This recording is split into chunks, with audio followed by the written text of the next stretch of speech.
في السنة الثامنة الشاعر أوفيد اتنفى من الشعر دوت. ده كان أعظم شاعر في روما ساعتها.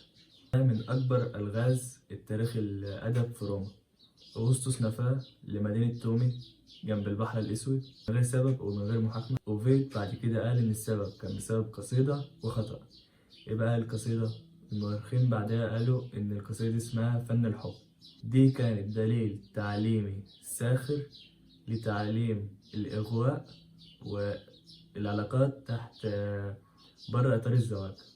كان ضد قيم الأسرة المصرية الرومانية. أغسطس ساعتها كان بيفكر هو الأخلاق. الخطأ بقى دي نظريات مفيش حاجة متأكد منها. النظرية الأولى إن أوفيد شاف جوليا الكبرى حفيدة أغسطس تعمل حاجة غلط وما قالش عليها، وفي نفس السنة جوليا بتتنفى من غير أي سبب برضه.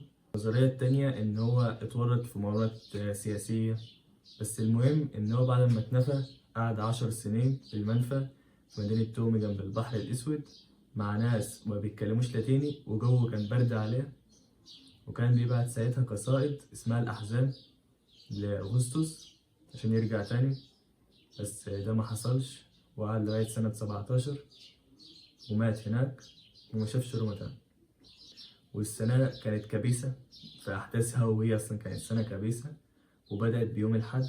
وفي الثورة الأيليرية انتصر تيربوس على قبائل الدلماتيين على نهر باثينوس في 3 أغسطس. نفي جوليا ده مهد الطريق لتيربوس. وحقبة شوتشي في الصين بدأت ده وانج مانج وده مهد سلالة شين.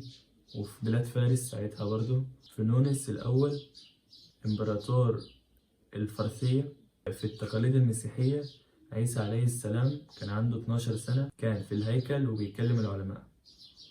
بس كده، سلام.